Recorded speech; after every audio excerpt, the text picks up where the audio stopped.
noches, Perú. Hoy tenemos un programa dividido en dos temas siempre y también comentarios de libros, recensiones de libros al final. ¿Ya? A ver, José, coloca por favor en pantalla para el público. Tenemos dos temas. Uno, que es una continuación de la semana pasada sobre argumentación jurídica. También tenemos un segundo tema de derecho procesal penal. Vamos a comenzar el primer tema, o mejor dicho, la continuación del primer tema, la argumentación jurídica. Habíamos dicho brevemente la semana pasada todo lo que es el alcance general de una argumentación jurídica y también habíamos dejado en claro que entre alemanes e ingleses se dan, como se dice, compiten directamente en la actualidad, son los que marcan la pauta actualmente en ese tema que se llama argumentación jurídica. Hemos señalado ciertos puntos que son de interés. También hemos dejado en claro que actualmente hay muchos centros de capacitación que mencionan este tema, que realizan cursos enteros, diplomados sobre argumentación jurídica. También hay maestrías completas en otros países, pero todos giran alrededor de autores contemporáneos, por excelencia europeos, trátese de alemanes o de ingleses. Pero también habíamos dicho la semana pasada que a diferencia de un derecho penal, en este caso no solamente hay alemanes, también hay ingleses, o mejor dicho, británicos. Por ejemplo, escoceses, ingleses, que son británicos al fin de cuentas, y que ellos plantean o han planteado muchas tesis o teorías nuevas sobre este tema llamado argumentación jurídica. Ahora cabe continuar la temática, pero también habíamos dicho la semana pasada que no hay que olvidar la matriz, y la matriz acá es el conocimiento clásico en este tema. Por eso habíamos dicho la semana pasada sobre Aristóteles, mencionamos dos obras de él, Poética y Retórica. Habíamos dejado en claro que esos dos libros son clásicamente los fundacionales en la forma y en el fondo sobre el tema que estamos tratando hoy en día. No hay que olvidar a los clásicos, no, nunca, nunca, por favor, porque ellos siempre son utilizados como referencia directa, ya sea por europeos actuales o ya sea por europeos pasados. Por ejemplo, Tomás de Aquino, en el siglo XIII, italiano, el santo Tomás de Aquino, que brilló por encima de todo en campos filosóficos. Tomás de Aquino tomó de Aristóteles esos componentes filosóficos principales para demostrar el conocimiento de Dios, de que Dios existe, sus 5 vías, etc. Pero también Immanuel Kant, Hegel, por ejemplo, alemanes del siglo XVIII, ellos también se basaron por excelencia en el conocimiento clásico, esto es, en Aristóteles, por excelencia en Aristóteles. Él siempre ha sido la referencia de muchos científicos contemporáneos o inmediatamente contemporáneos del pasado. Por tanto, si tocamos estos temas, no debemos jamás olvidar esta línea histórica secuencial, desde una época antigua, básicamente griega, hasta la actualidad. Y sucede que entre esa época griega antigua y la actualidad tenemos a un exponente romano que ha sido citado mucho, sobre todo en obras sobre oratoria forense, oratoria política, y es el llamado Marco Tulio Cicerón, o simplemente Cicerón. Cicerón, un romano, era un maestro, era un defensor y también un político romano, era escritor también. Cicerón vivió entre los siglos I antes de Cristo y publicó en el año 55 antes de Cristo una de sus obras importantes sobre este tema, llamado De Oratore, titulado De Oratore. Estamos hablando de Cicerón. Cicerón plantea en su obra de Oratore que hay 5 niveles en lo que podríamos llamar una argumentación oral en jerga contemporánea, o lo que él llamó un discurso, cómo se oraliza un discurso, cómo se realiza una oratoria, cómo el orador realiza su discurso. Esos 5 componentes en esa obra de Cicerón, él menciona, por ejemplo, como primer componente, en latín, la inventio. Esta inventio es una invención. Una invención es una creación, pero es una creación o invención del discurso. Esta inventio tiene que ver con la creación del discurso. Cómo el orador crea un discurso. Un discurso es, al fin de cuentas, un argumento. El argumento que tiene, en este caso, el expositor, el orador. Ahora, cuando se habla sobre argumentación jurídica, se piensa mucho que es una argumentación escrita. Incluso hay esquemas conceptuales, hay mapas, cómo se realiza una técnica de un discurso argumentativo. Pero básicamente el pensamiento es que se hace en forma escrita. Pero actualmente, por lo menos en derecho procesal penal, por ejemplo, no existe un discurso jurídico que no sea necesariamente oral. Por tanto, Cicerón, hace ya muchos siglos y más de 2000 años atrás en el tiempo, acertó en la medida que se basó en lo que es cómo se crea un discurso, en una inventio, para llegar después a una dispositio o una disposición de ese discurso, una disposición en cuanto a un orden del discurso, cómo se organiza, cómo se ordena un discurso. Primero se crea el argumento, se crea el discurso, luego se ordena ese discurso. Cómo se realiza el discurso, pero en la forma, en el orden de ese discurso. Y aquí, por ejemplo, Cicerón habla sobre que primero hay que presentar los argumentos más fuertes, los argumentos más contundentes, hay que presentarlos primero, hay que colocarlos primero a lo mejor que tenemos en argumentación. Esto es, a los mejores argumentos, a los mejores elementos del discurso que nos van a servir para demostrar lo que queremos hacer en ese discurso o en esa argumentación. Argumentar viene del latín antiguo argumentare, que significa discutir, significa aclarar, es decir, no solamente discutir o debatir ideas, sino discutir para aclarar ideas. No podemos terminar un discurso o no podemos terminar una argumentación, sino vamos a organizar ese discurso para aclarar las ideas que queremos presentar en esa argumentación. El tercer elemento que menciona Cicerón en esa obra de Oratoria es lo que se llama la elocutio, de elocución. La elocutio, que tiene que ver con la manera como se expresa ese discurso, la manera como se presenta la gramática, cómo se emplea el elemento ornamental de la palabra, pero no la palabra oral acá, no, sino la gramática que maneja el orador, que maneja el expositor, que maneja aquel que argumenta. El tercer elemento es la elocutio, que tiene que ver con la parte ornamental de la gramática que tiene que dominar el expositor, que tiene que dominar el orador. El que argumenta tiene que dominar una gramática. Y acá tenemos que mencionar también el tema importante de que si hablamos de argumentación jurídica, estamos hablando de una serie de elementos que están implicados, que están dentro de esta idea que se llama argumentar.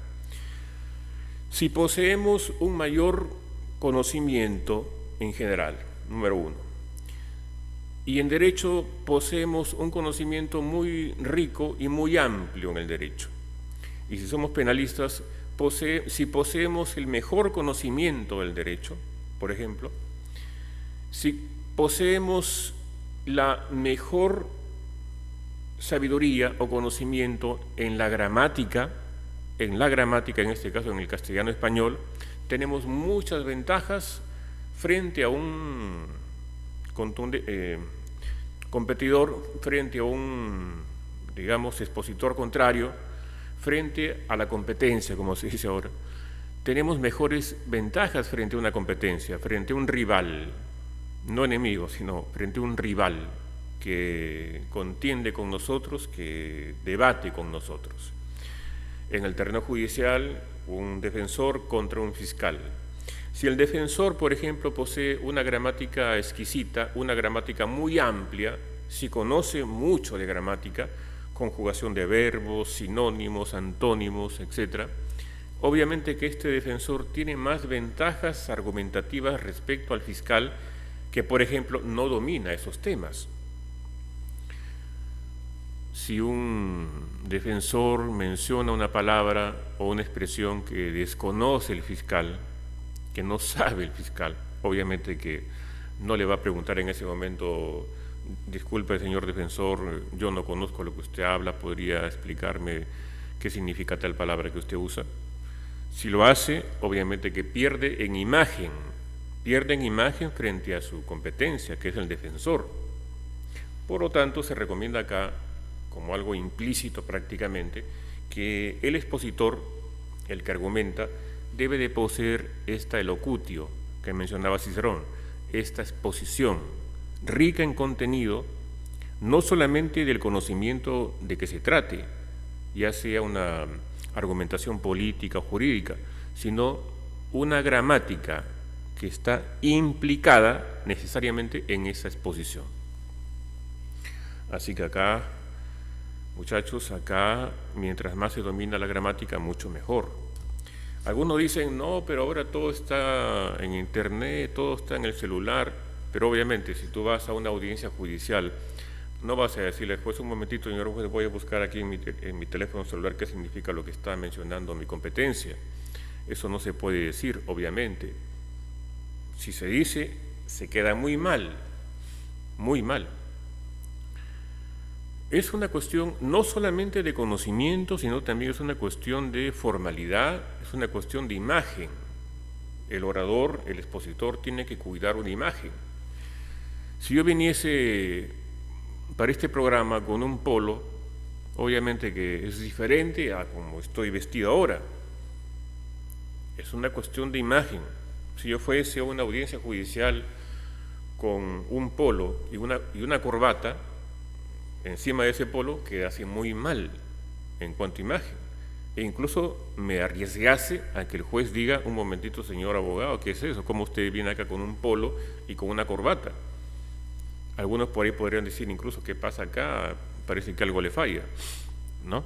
Entonces, no solamente es importante la forma, sino también la imagen. Por tanto, si mencionamos el tema de esa gramática, la mencionamos porque tiene que ver con esta cuestión de imagen, tiene que ver con lo que también va a ser el decurso o la continuación de esa argumentación, en este caso oral. Y Cicerón hizo muy bien en organizar sus niveles. Primero la invención del discurso, la creación de ese argumento, luego la disposición o el orden de ese argumento, y luego la forma de elocuencia, la elocutio, de ahí viene el término elocuencia, la elocuencia de ese discurso que tiene que ver, por excelencia, en elementos retóricos, en elementos gramaticales de ese discurso. Retórico en la forma, pero gramática en el fondo, gramática del discurso. Luego, Cicerón hablaba de que también se requería un nivel de memoria, un nivel de asimilación cognitiva para poder realizar ese discurso, para poder continuar con ese discurso que hemos comenzado creándolo, organizándolo y presentándolo gramaticalmente. Y acá sí tenemos también que mencionar este tema que tiene que ver con argumentación. Estamos acá yendo parte por parte, desde Aristóteles hasta Cicerón, estamos avanzando poco a poco para tocar después ya lo que se toca actualmente en forma muy rotativa, muy redundante muchas veces, respecto a autores contemporáneos. Entonces, volviendo al tema, Cicerón habla de memoria, la memoria o asimilación del discurso en cuanto a cómo este expositor, cómo este agente de argumentación tiene que tener un poder de retención de ideas y de asimilación de ideas. Y esto es importante, ¿por qué? Porque sucede que solamente es válido un discurso si es necesariamente oral.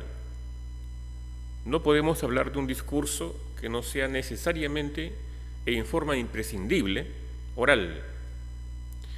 Si alguien lee un papel, lee un documento, qué sé yo, si va a una audiencia judicial, saca su cartapacio, su folder y lee, ya sea defensor o ya sea fiscal, y lee desde arriba hacia abajo, como se dice, lee completamente un documento y hace ver o cree que eso significa argumentar, eso está muy mal, eso es completamente equivocado, al punto que el juez le puede decir: un momentito, señor fiscal, un momento, señor defensor, yo quiero que usted me argumente oralmente, no quiero que lea.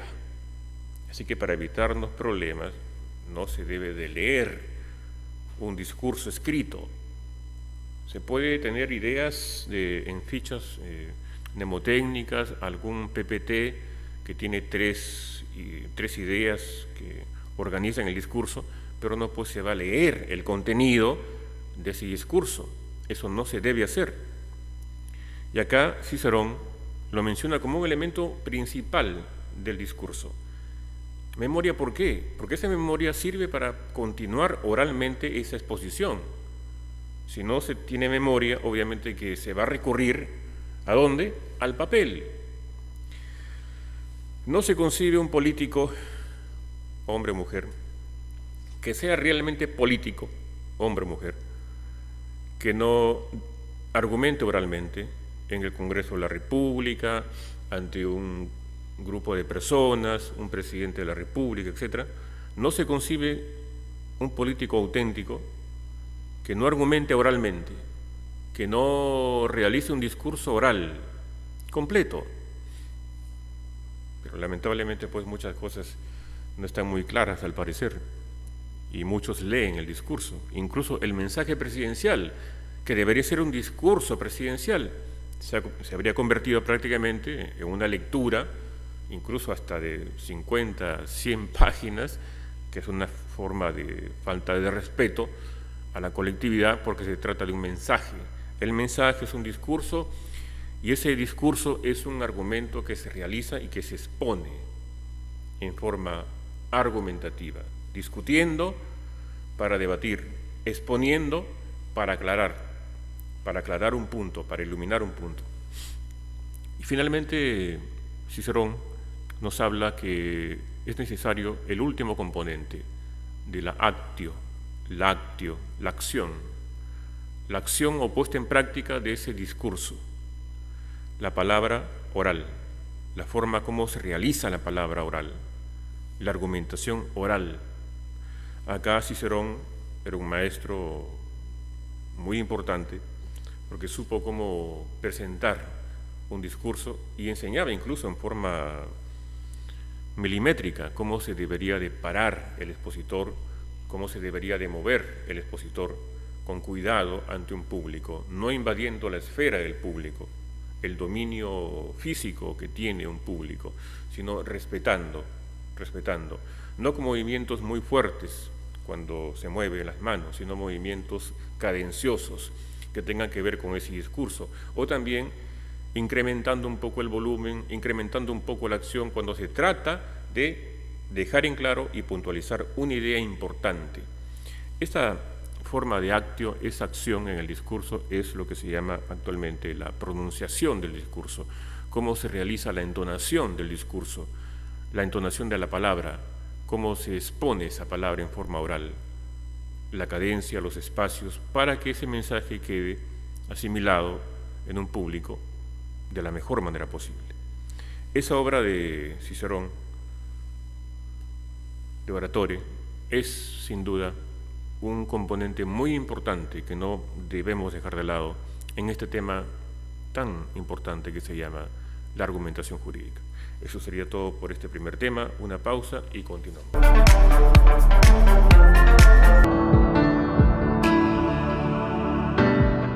Hermanos, los invito a compartir la palabra de Dios, verdadero alimento de salvación y de vida eterna, en nuestro programa Sintonía Divina, aquí en Canal La Noticia TV 27.2 de Best Cable. Dios colme tu vida de bendiciones.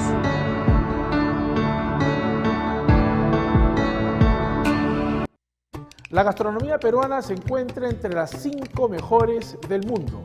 Por eso entrevistamos a los verdaderos embajadores gastronómicos de nuestra patria en diferentes partes del planeta.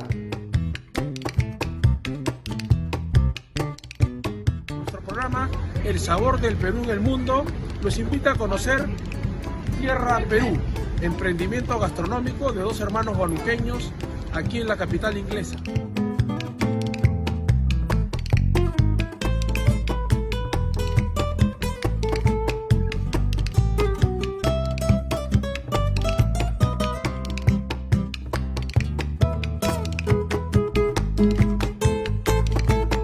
Llega a nuestro programa El Sabor del Perú en el Mundo por La Noticia TV, canal 27.2 de Best Cable, sabor y saber de nuestro arte culinario.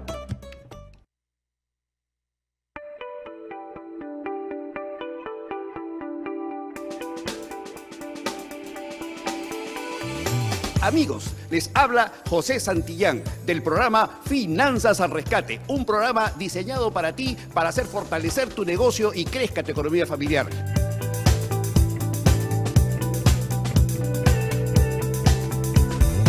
La guía de los emprendedores peruanos. Casos de éxito. Salimos por La Noticia TV, canal 27.2, Best Cable.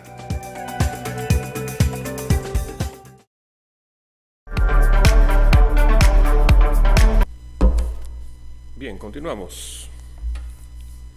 Segundo tema, la prisión preventiva. Prisión preventiva. Es un tema muy tocado, muy tratado desde hace años. El Código Procesal Penal lo incluye. Hay maestrías que incluyen cursos específicos y que tratan el tema de prisión preventiva. Hay diplomados, hay, en fin, un sinnúmero de centros de capacitación que tocan el tema y que realizan exposiciones sobre la materia. Pero sin embargo, siempre es importante considerar la historia de esta institución jurídica llamada prisión preventiva.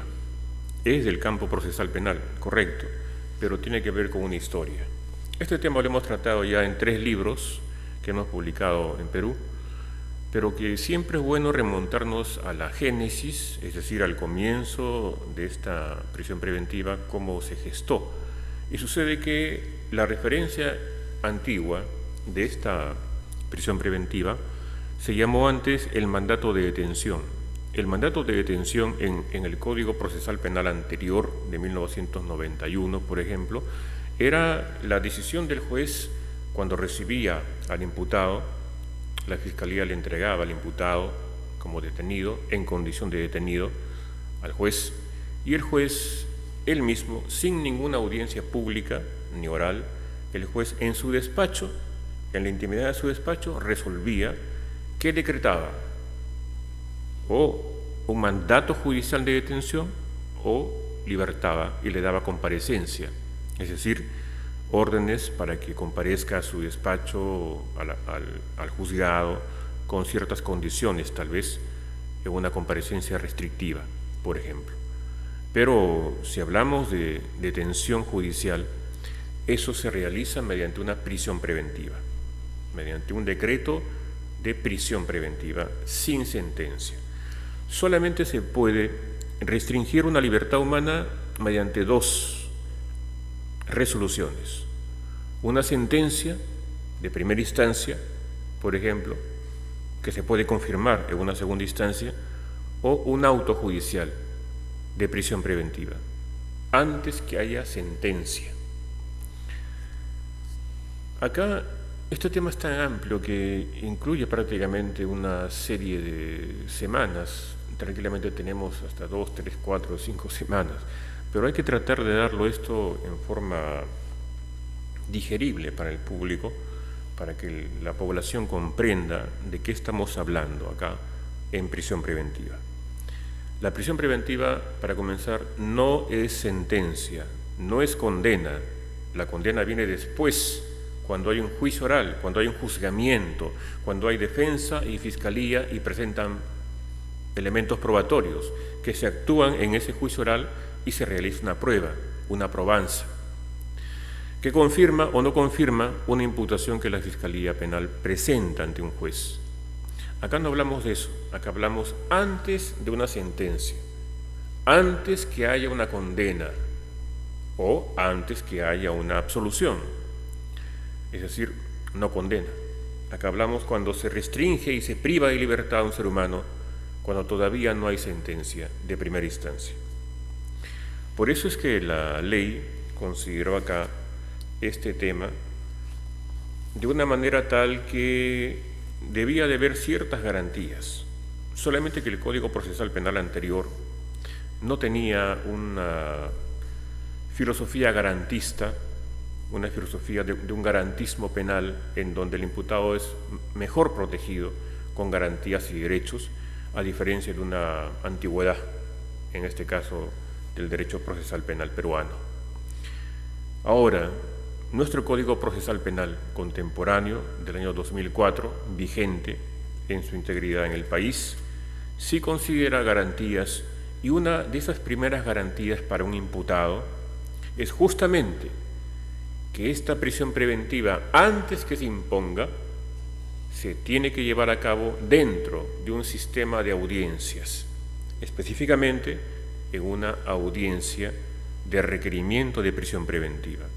Una primera audiencia de un sinnúmero de audiencias, son prácticamente clases de audiencia, porque después hay apelación de prisión preventiva, cesación de prisión preventiva, prolongación de prisión preventiva, casación de prisión preventiva, pero la primera gran audiencia que determina la privación de libertad o la libertad del imputado es la audiencia de requerimiento de prisión preventiva.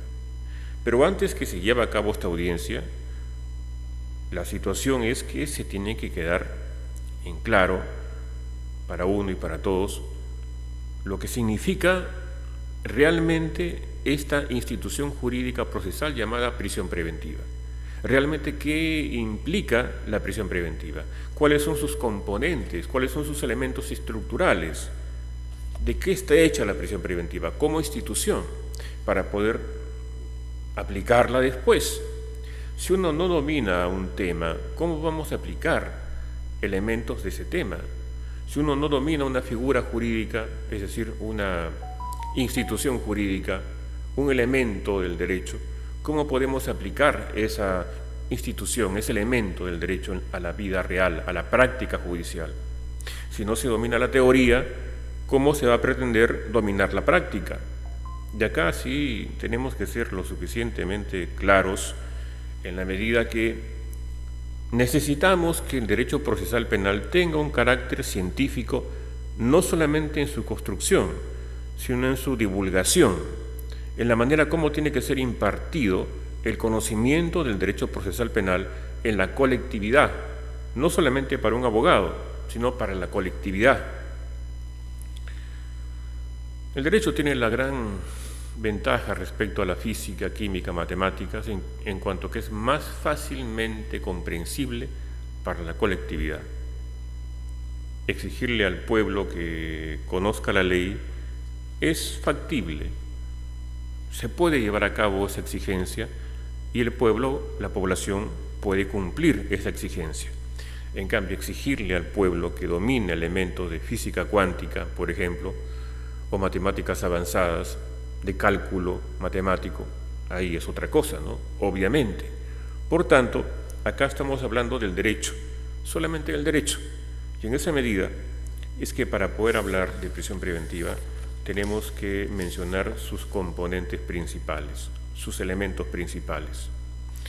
El Código Procesal Penal ha regulado en su artículo 268 lo que serían los elementos principales de la prisión preventiva. Brevemente dice el Código Procesal Penal actual, el decreto 957, dice, artículo 268, presupuestos materiales, es decir, los componentes fundamentales de la prisión preventiva.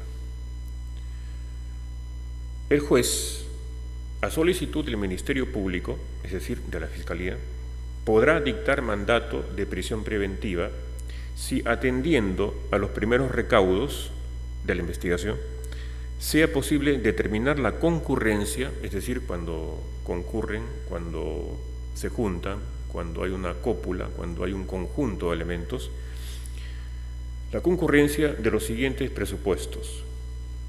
Primero, que existen fundamentos y graves elementos, que existen fundados y graves elementos de convicción para estimar razonablemente la comisión de un delito que vincule al imputado como autor o partícipe del mismo.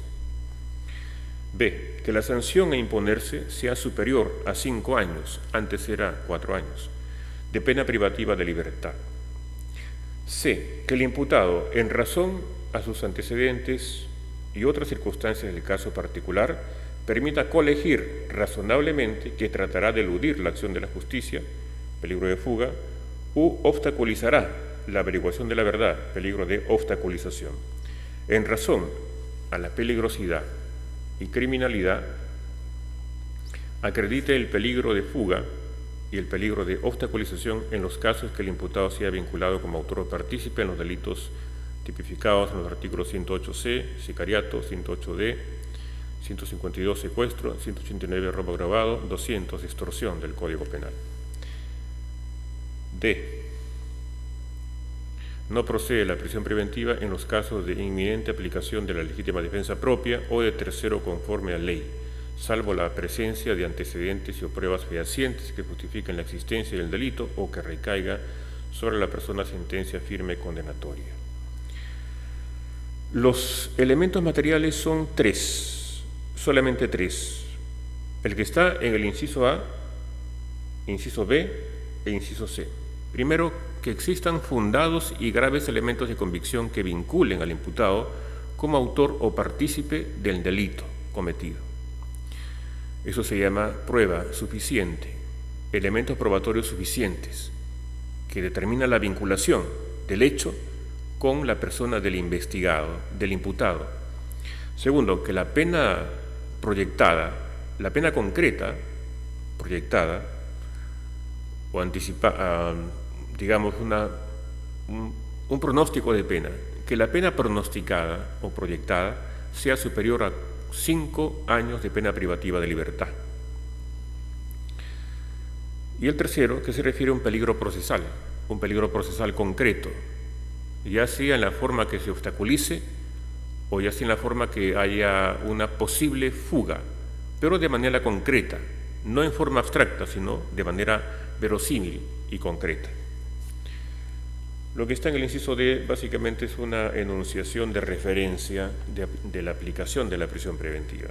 Bueno, los congresistas han hecho esas modificaciones, han añadido ese inciso D, pero los elementos materiales son los 3 que hemos mencionado. Eso es, para comenzar, esos son los elementos fundantes o son los elementos primordiales de la prisión preventiva. Son aquellos elementos que enuncian lo que constituye, propiamente dicha, la prisión preventiva. Pero la norma es la norma, la ley no es un tratado de derecho procesal penal en este caso, la ley simplemente es la norma que tiene como texto básico, en donde ese texto básico va a ser interpretado por los doctrinarios en la doctrina, va a ser interpretado por los dogmáticos, por los doctrinarios del derecho, por los juristas, en este caso, del derecho procesal penal. Esa dogmática, que tiene que ser la ciencia de la interpretación en este caso, es la encargada de explicar a la colectividad de abogados en qué consiste realmente cada uno de esos elementos mencionados, cada uno de esos presupuestos materiales. Pero sucede que, lamentablemente, en la aplicación de esta prisión preventiva, se llegó hasta hace no poco nomás al extremo de prácticamente instrumentalizar a la prisión preventiva como si fuese una regla y no una excepción, cuando la prisión preventiva es una excepción y la regla es una libertad del imputado. La regla de todo proceso penal es que el imputado esté en libertad, que el imputado esté libre para afrontar en libertad su juicio oral. Pero sucede que la judicatura, comenzando por la Fiscalía Penal,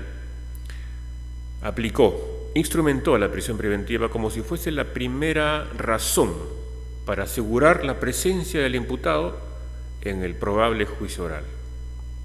Y esa lógica de interpretar la prisión preventiva originó, obviamente, que existan cuellos de botella, exista una sobrecarga procesal en esta materia de prisión preventiva y que exista, en consecuencia, una privación de libertad prácticamente masiva y que las cárceles se abarroten de no sentenciados, sino de procesados, en este caso. Ello originó, pues, que cuando pasó la pandemia del año 2020, las cárceles estén completamente saturadas y que la propagación del COVID-19, obviamente que era demasiado, pues, para esa pandemia y era un elemento muy contagioso el que en las cárceles esa propagación sea absoluta y total por justamente el hacinamiento de las cárceles. Eso obligó al Estado de ese entonces, al gobierno de ese entonces, para expedir un decreto legislativo que escarcele a los imputados que hayan cometido o que estén en una investigación por delitos no tan graves. Se vieron obligados en el gobierno ejecutivo a expedir decretos de excarcelación. Si hubiesen respetado el carácter excepcional de la prisión preventiva, eso no hubiese pasado, pero pasó. ¿Cómo comprender el hecho de la aplicación excesiva de la prisión preventiva y de la prácticamente conversión en regla de lo que es una excepción? ¿Se puede acaso considerar en forma pasiva el hecho que, bueno, pues los jueces se excedieron y ya, pues, lamentablemente se dio una regla de la prisión preventiva? Yo pregunto, ¿se puede fácilmente dar esa excusa de que lamentablemente los operadores jurídicos interpretaron a la prisión preventiva como si fuese una regla y no una excepción? ¿Se puede soportar una idea en ese sentido? La respuesta es un contundente no. Y la respuesta es: no hubo una comprensión correcta de la institución llamada prisión preventiva. Al no haber existido una comprensión correcta de la prisión preventiva, los operadores jurídicos y judiciales, ya sea fiscalía o ya sea judicatura, ya sea juez o ya sea fiscal, aplicaron incorrectamente la prisión preventiva. Eso es por un lado. Por otro lado, el cambio de un Código Procesal Penal de 1991 y de un Código de Procedimientos Penales de 1940, un cambio de esos códigos de carácter inquisitivo a un código de 1991, procesal penal, de carácter no inquisitivo, sino acusatorio garantista, implicó la necesidad de un cambio cultural, un cambio de mentalidad en el operador jurídico.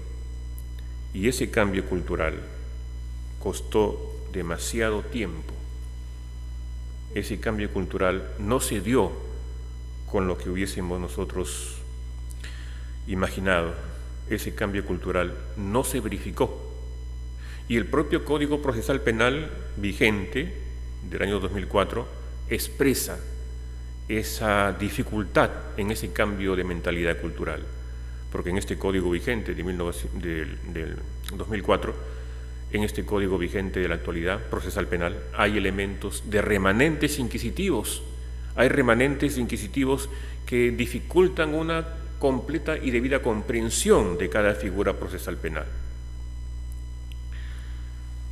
La migración, el cambio del código inquisitivo al código garantista implicó como deber un cambio cultural e implicó también una adaptación de las categorías procesales penales del proceso anterior de carácter inquisitivo al proceso nuevo de carácter garantista. Las instituciones del derecho procesal penal se debieron de adaptar y eso se debió de expresar en el Código Procesal Penal actual, vigente, del 2004. Y sin embargo, eso no se habría verificado en su debida dimensión. Vamos a explicarlo eso parte por parte en la siguiente semana. Una pausa y continuamos.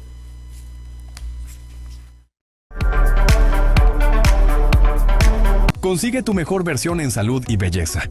Porque sentirte bien comienza desde adentro. Una alimentación balanceada, ejercicio diario y buenos hábitos son la base de una piel radiante y un cuerpo lleno de energía. Hola, yo soy Melissa Barnechea, esteticista y asesora de imagen.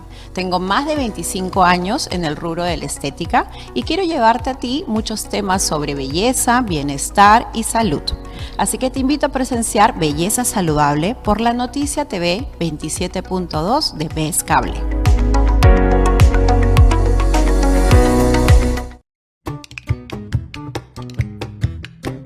Hola, soy Antonella Navarro, conductora del programa de Paso, el legendario caballo peruano.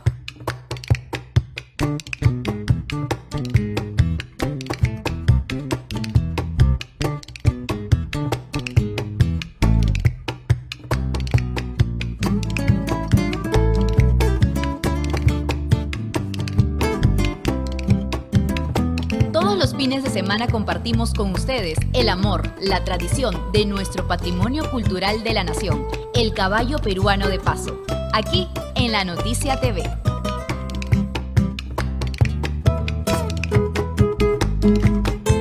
La gastronomía peruana se encuentra entre las 5 mejores del mundo.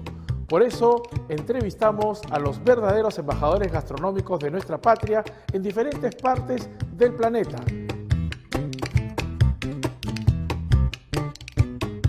Programa El Sabor del Perú en el Mundo los invita a conocer Tierra Perú, emprendimiento gastronómico de 2 hermanos huanuqueños aquí en la capital inglesa.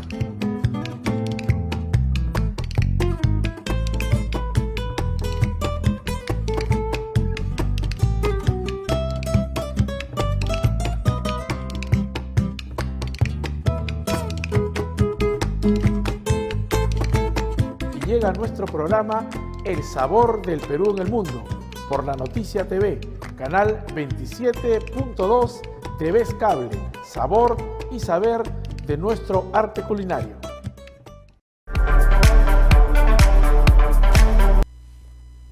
Continuamos. Ahora estamos en los libros, recensiones, comentarios a libros de derecho. A ver, José, si pones en pantalla para el público. Primer libro, Manual de Litigación Oral, una perspectiva fiscal. A ver, José, si pones en pantalla. Este libro, que es una primera edición argentina, es un libro publicado en Argentina, el año 2014. Fue mi primer libro publicado en el extranjero, en Argentina en este caso, y que trata sobre lo que ya hemos mencionado varias veces en este programa. Es una edición para otro país. Esta edición argentina, una primera edición argentina, se divulgó, se distribuyó a nivel continental prácticamente desde la Patagonia Argentina hasta República Dominicana, México, Costa Rica, Nicaragua, El Salvador, etc. E incluso llegó hasta España también, este libro en su primera edición argentina. De este libro queremos comentar básicamente dos partes importantes. Uno que se refiere a la teoría del caso, en su parte que se refiere a la comprensión de la teoría del caso. En muchos diplomados, cursos, se menciona ligeramente que la teoría del caso debe de ser sencilla nomás, para que el juez no se canse y para que el juez comprenda. Incorrecto. La teoría del caso para el sistema inglés tiene que ser sencilla. ¿Por qué? Porque el abogado en el sistema norteamericano o inglés llamado del common law, el derecho común, ese abogado o fiscal penal van a argumentar ante un jurado de personas, ante 12 personas elegidas de la colectividad, de la población. En ese jurado hay profesores de primaria, amas de casa, contadores colegiados, médicos, veterinarios, etc. Para ese sistema inglés de jurados del pueblo, la teoría del caso que expone un fiscal o expone un defensor, ahí sí tiene que ser sencilla, porque no le puedes hablar pues a un contador, a un físico, a un profesor de primaria en términos de derecho, en términos rigurosos de derecho, que no va a entender porque es una jerga jurídica, es una jerga de abogado, son términos que solamente se conocen en el derecho. Por tanto, el expositor, el abogado, el fiscal, en el sistema inglés tiene que bajar de nivel y comprender que está exponiendo ante un jurado del pueblo, de la población. Y su exposición tiene que ser una exposición sencilla, en los términos más simples posibles, para que la población, en ese jurado del pueblo, entienda. Eso no se puede hacer con un juez en el sistema distinto, que es el nuestro. En el sistema romanista del civil law o continental, vamos a exponer ante un juez que es un profesional en el derecho y que no solamente es un profesional abogado, sino que ese profesional abogado habría participado en un concurso público de méritos para que sea juez. Y si estamos ante un juez titular, ese juez titular tiene su puesto de juez titular porque ganó un concurso frente a cientos de personas que postularon. Entonces, no es que la teoría del caso en nuestro sistema procesal penal peruano sea sencilla. Debe de ser breve, pero no sencilla.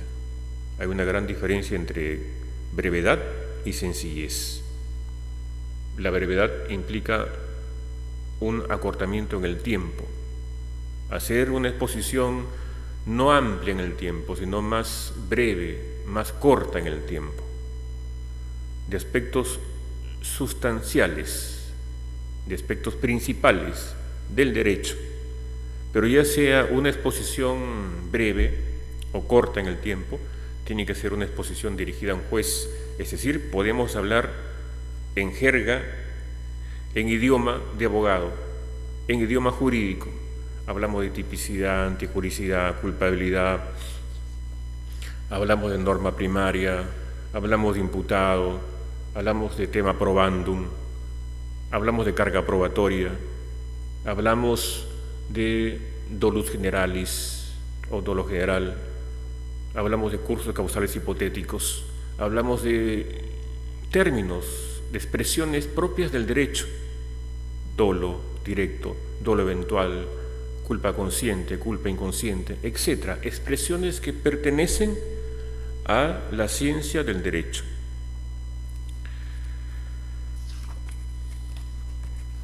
Y brevemente respecto al segundo elemento que podemos mencionar acá, también que tiene que ver con teoría del caso, debe de haber un marketing procesal. Aquí sí es cierto. Aquí la exposición que se hace ante un juez cuando hacemos alegatos de apertura, por ejemplo, se recomienda que el caso sea sintetizado de la manera más marketera posible, de la manera más enunciativa posible, una frase que simplifique el caso o que en todo caso encarne el caso. Una frase histórica o que uno mismo elabora que encarne centralmente lo que significa el caso.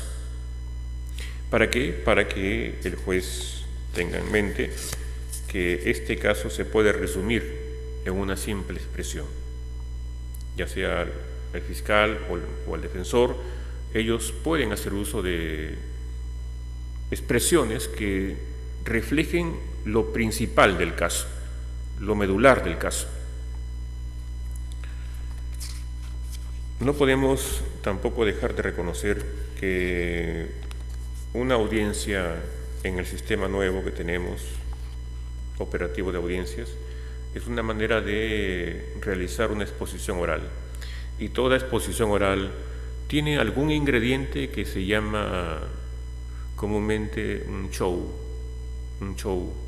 Ese show es programa, show es una manera pública de presentar algo. Ese show es un show de carácter jurídico, es un show de carácter científico. Pero ¿por qué es un show científicamente hablando? Porque es un sistema oral que nos coloca una audiencia oral en la cual estamos nosotros, como defensa, como fiscalía o como judicatura, pero estamos en una audiencia pública y oral por excelencia. Al ser una audiencia pública y oral, que debería ser presencial, porque ya la pandemia ha pasado hace 2 o 3 años, y no virtual, en esa audiencia pública, presencial, se entiende, obviamente tiene un componente de lo que se llama comúnmente un show.